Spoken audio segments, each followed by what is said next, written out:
itself is a cancerous tumor that has eaten into the very fabric of our existence. It is commonsensical and logical that if it takes a man with 2 legs.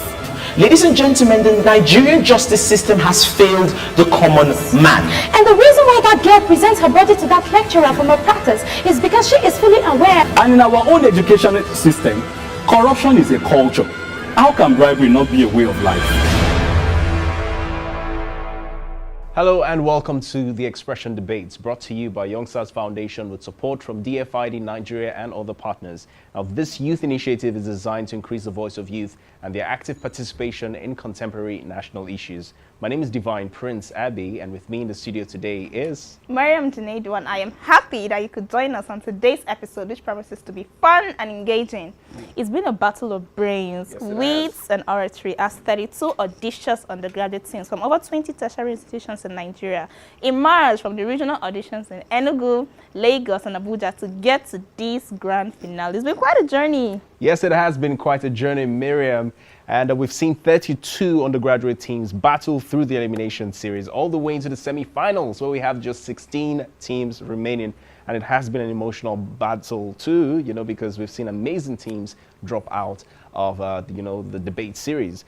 But now it is about who will get that star prize of 500,000 naira. And remember, second prize is 300,000 naira. Third prize is 200,000 naira. For that amount of money, as an undergraduate, even as a graduate, it's not going to be a bad idea to be a part of this competition. Yes, it won't be a bad idea at all, but they have to organize one for graduates for us to be part of it, don't you think? Take note, please. Anyways, today promises to be worth your time as viewers get to win stuffs too. We'll go on a short break now. When we return, we'll give you the highlights of today's package. Stay on this channel.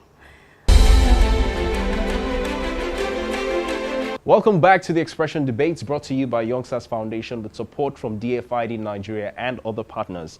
Now, this youth initiative is designed to increase the voice of youth and their active participation in contemporary national issues.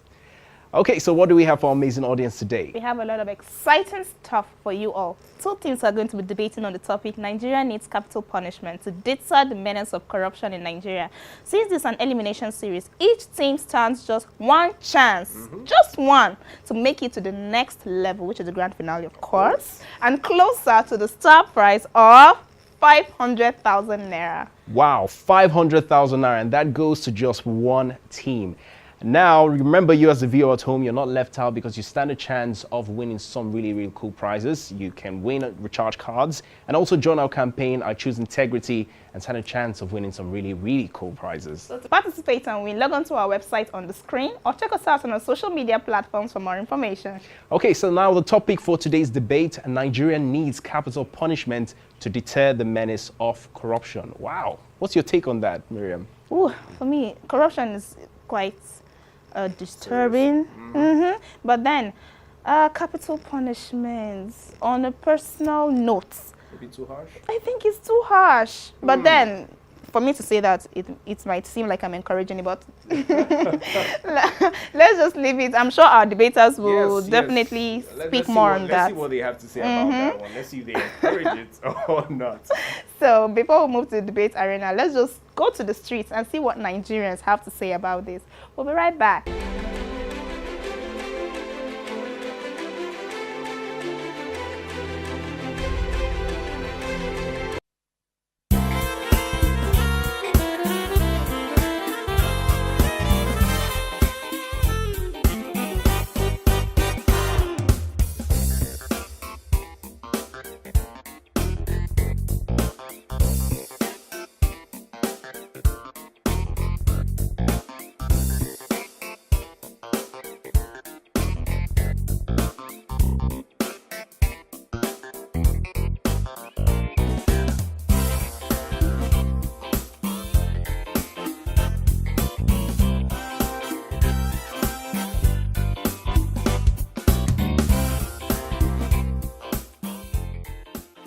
Capital punishment for corruption, and in Far East Asia and China and South Korea and the rest, I believe that has gone a long way to reduce the incidence of corruption.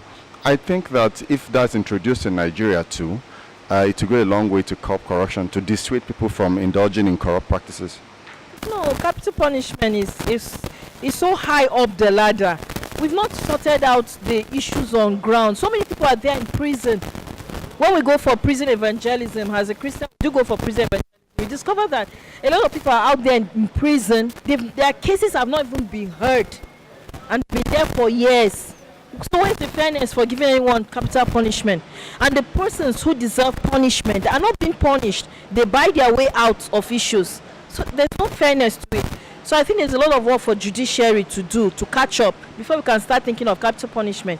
You should sort out the people psychologically and otherwise before you start thinking of capital punishment. So I think I have a better idea. I have a better idea. It's radical, but I think it's going to succeed better than capital punishment. I think as a people, we should begin to take responsibility for corruption in our society in terms of what our parents do, our friends, our children, members of our churches, members of our mosques, members of our communities do. So we need to inculcate the habit of questioning people's words, people's deeds, and people's misdeeds. When you see somebody in your church, somebody in your community start spending above his or her income, you should be able to ask questions. If you see somebody in your school, in your workplace, spending above his or her income, you should be able to ask questions and report to the proper authorities. So we should have a system in place where if somebody is tried and convicted for corruption, that person should also get his pastor answer for all the offerings and tithes has been paid that is far above his income. Should be able to get his paramount ruler who gave him chieftaincy titles because he bought a G-Wagon and built houses that above his income answer for his crime. They should all be roped in somehow to explain how did you give him chieftaincy title? How did he come with a tithe of 600 million, 1 billion?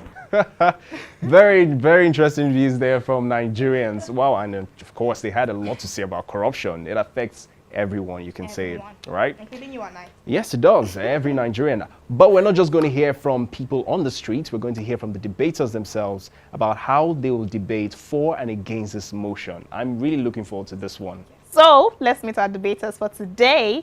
We have Team QUORA from the University of Ibadan and Team ENIGMA from the University of Benin.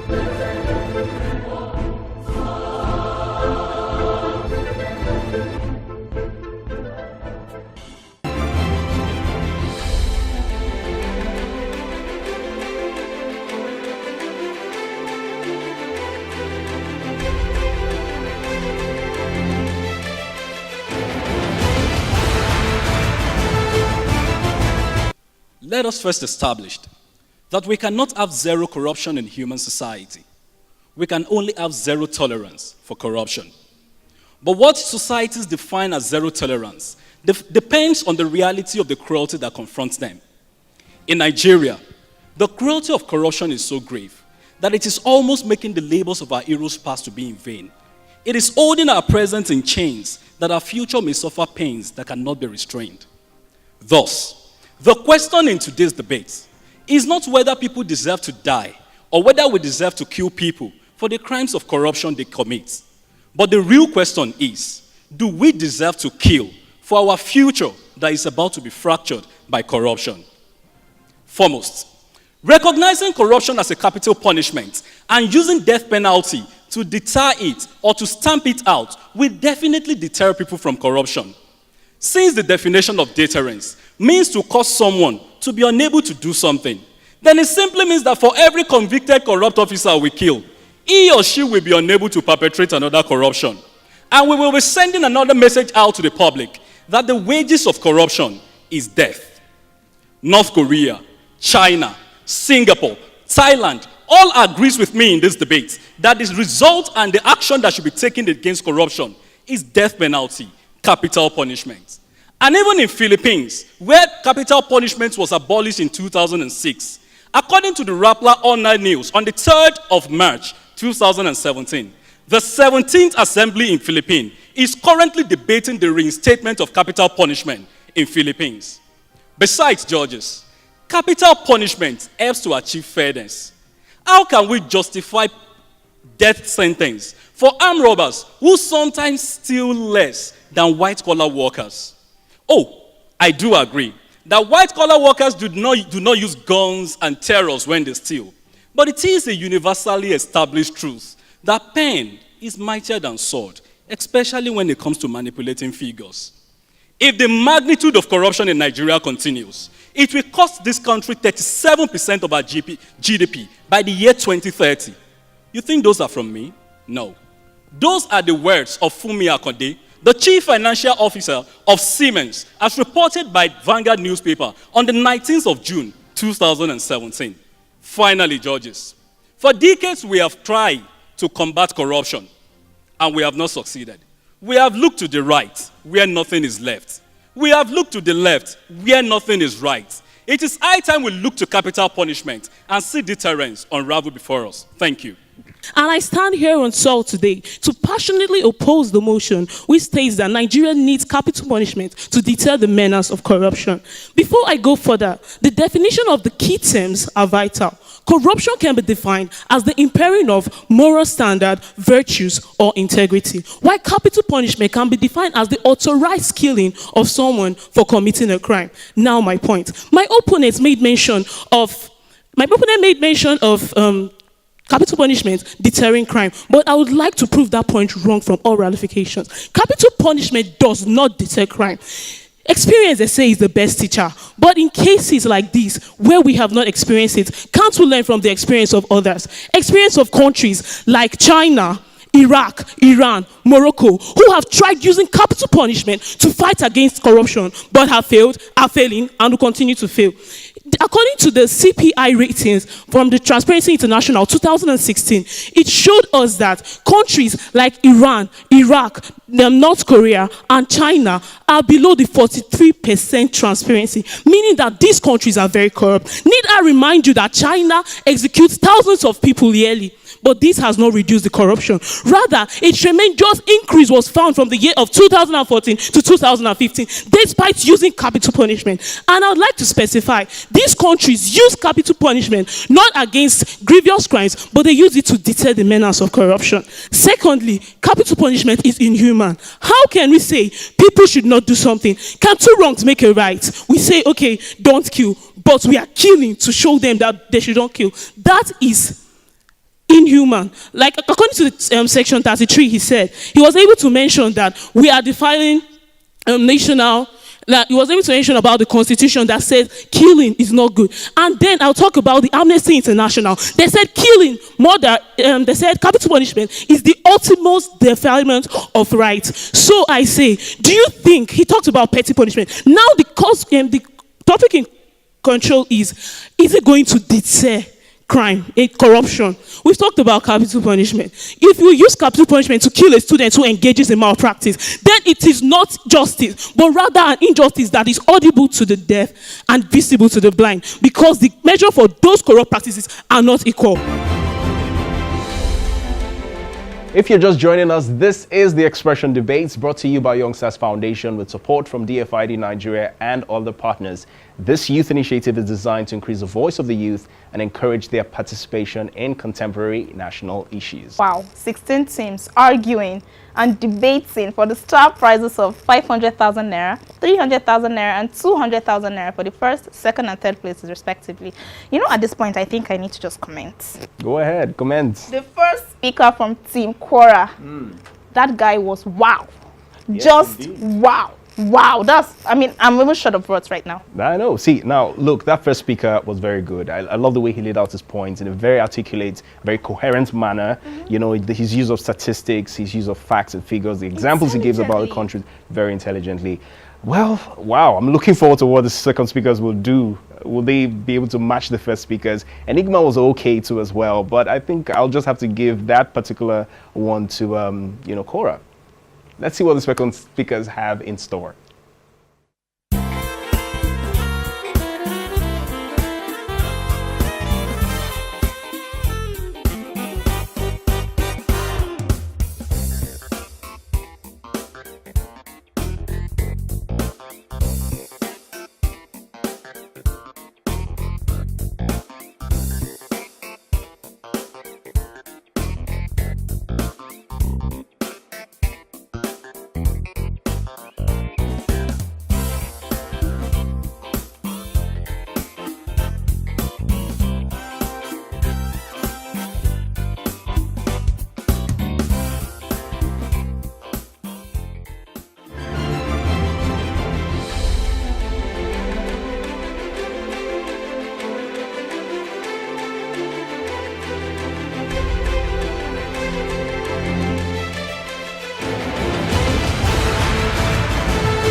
On the 28th of February 2017, over 4,500 Nigerians were given the choice to ascertain what kind of punishment they thought corrupt public officers deserved in a poll by the EFCC. 49% advocated for capital punishment, 32% for long-term imprisonment, and 19% for forfeiture of stolen funds. Capital punishment has been adjudged by some as undemocratic, but its necessity has been advocated for by majority. What other form of deterrence could be more democratic?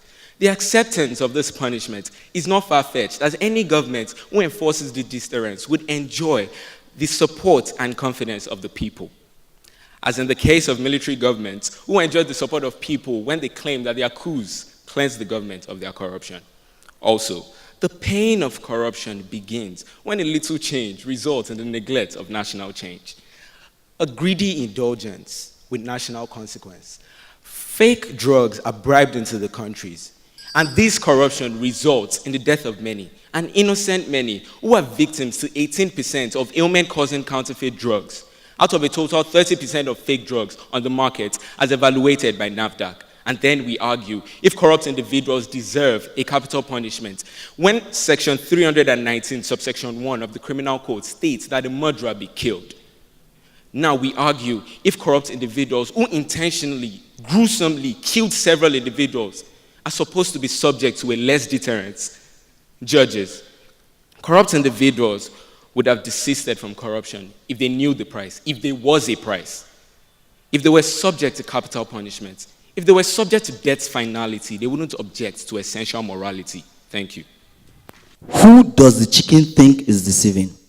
It eats sand and swallows pebbles, yet complains of toothlessness. I stand here before you to unequivocally refute that Nigeria needs capital punishment to deter the menace of corruption. Now, the federal government's campaign for peace will be likened to Niyi Osundare's chicken story if it decides to adopt capital punishment as an option for corruption offenses. How can the government promote peace among its citizens and then go ahead to promote and propagate the outright opposite in the form of death sentences? How can you seek to desire to build a corruption-free nation and then go ahead to murder majority of your citizens all in the name of finding a lasting solution to corruption? Re-echoing the rhetoricals of John Stuart, I ask, how can we seek to teach people not to inflict suffering, but ourselves inflicting it? How can I grow to become the leader of tomorrow when my opponent suggests that I face the firing squad for mistakenly beating the traffic light on my way here? That is an actual form of corruption. Capital punishment seeks only to solve the problem of corruption by cutting off the branches of this monstrous hydra called corruption. To find a lasting solution to corruption, we need to look to the root of our social problems. Until the social and mental disposition of the Nigerian populace is restructured and adequately reformed, crime, injustice, and an inkling to bend the rules would always sit on the menu of Nigerians. I put before you two choices: an option to life and a second chance to become better in future, and death with no second chances. Choose wisely.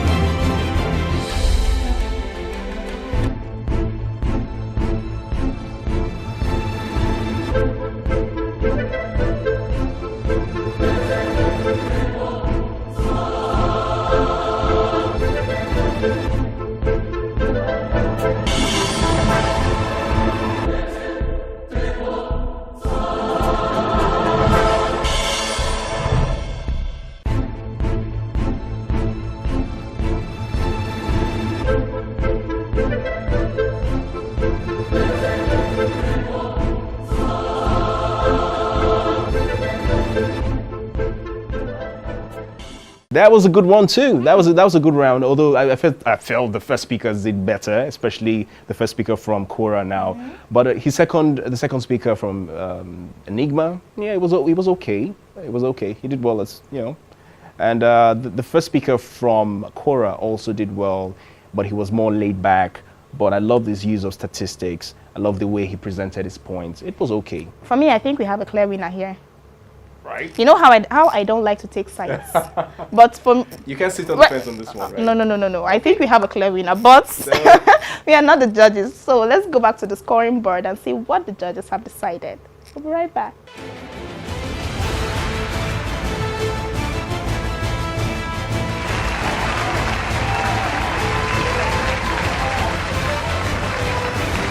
Wow, so there you have it. Quite interesting. Team QUORA has taken the round, and congratulations to them. They've made it all the way to the finals. I saw that one coming. I don't know about you. Too. It wasn't such a difficult call, right? I did. Well, congratulations to them. We wish them all the best. So, of course, you, our esteemed viewers, are not left out. You can participate in our weekly quiz to stand a chance to win recharge cards, and also join our campaign, I Choose Integrity, to stand a chance to win lots and lots of exciting prizes. To participate and win, log on to our website on the screen or check us out on our social media platforms for more information. Okay, in wrapping up, we just want to say a very big thank you to all our partners. You made this possible, and for that, we are grateful indeed. So we come your way, same time, same place, next week. We just want to say we can build a corrupt-free Nigeria in our lifetime if you join us.